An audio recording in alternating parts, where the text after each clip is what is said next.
I'm Anna Harrison and we have a contract farming business, so I help out with that. I also do all the office work and bookwork and behind the scenes with that business. I'm also a part owner, one of 5 women that own Flock, the coffee shop in the main street of Mungindi that's trying to bring a little bit of vibrancy back into our small community, and we've been running almost 3 years now. So we really enjoy the community that creates here. I've also just had a house land, so now I'm a full-time renovator as well, which has been a learning curve, but anyway, we'll get there. One day we'll have a beautiful house here on the Barwon River in Mungindi, so that'll be good. I'm also the president of the Mungindi Jockey Club. This will be my 3rd year as president. I'm the first female jockey club president in over 150 years, so that's been a nice thing to take on.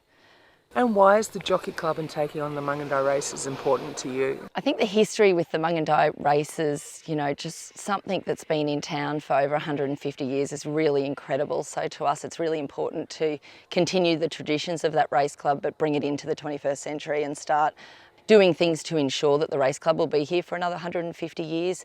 There's a lot of compliance that we're dealing with at the moment, and we're just trying to ensure that this remains an annual day for our town. It brings in hundreds of people to Mungindi, and so it's a really good opportunity for the businesses and the retail. We've got a really strong committee, so we've got over 30 members in our committee, so it tells me that people are interested and they're keen. We've got a lot of young members.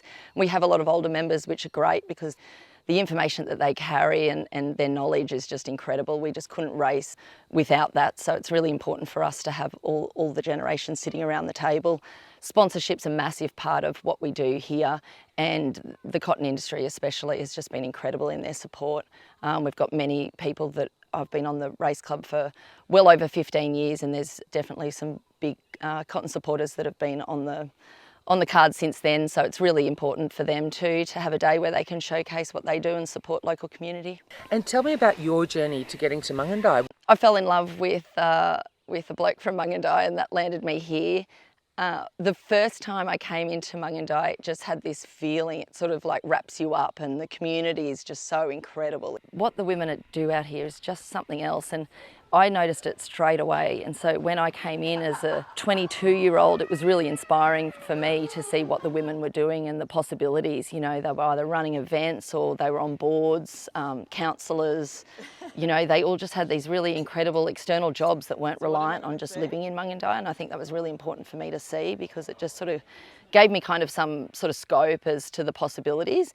And I think if you can't see that in your own town, sometimes it's hard to know you can do it. So it was really impressive for me when I arrived, just seeing how amazing all these women were. I was like, oh, wow, this is really something. You can really have a go at whatever you want to do. We've gone through some really highs and lows within our community. We are the sort of community that sort of gets on with it, and we dust ourselves off and we keep going. Back in September 2021, the main street, 3 major shops burnt down. We had the local cotton gin had their water truck came straight in. It was brand new, which was just incredible timing really, and came straight in, and it started fighting the fires from one side, and then all the farmers with their water trucks were fighting it from the other side. And the main concern on the night was just to make sure that it wasn't going to spread down the main street and we weren't going to lose more shops. I remember just taking a minute and I looked down the main street at everyone and the chaos of it all, and I just thought this is going to be really tough for Mungindi to build back from this.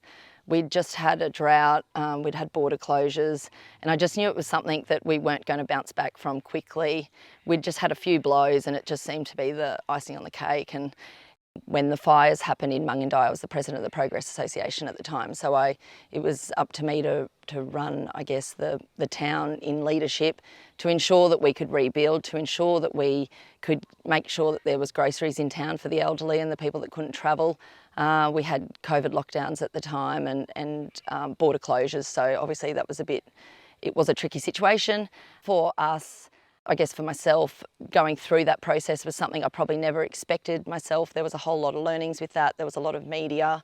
There was a lot of speaking to suppliers and speaking to people that just wanted to donate and give in some way when the community was really having a tough time. So from that, it coincided with a time when I got a position for the University of New England working in their Smart Region Incubator, and I guess it was a high in my life of career, but it also was a really tough time for the community. So I felt a bit torn on where my time should be and what I should be focusing on. And ultimately, I had to make some pretty tough decisions. But I think out of that, I was awarded Northern Tablelands Woman of the Year, which was a great honour from Adam Marshall, our local member, and then received the Diversity and Ag Leadership position with NFF. That was really good to have that opportunity to go to Canberra and see how the other side works. Quite often out here we're trying to apply for grants and we're trying to do things and you don't have a full understanding of what's happening down there and who's making the decisions. And so it was really important for us to get in the room and meet some of these people. And I think it was important for them too to see the women in ag that are coming through and a good opportunity for them to speak.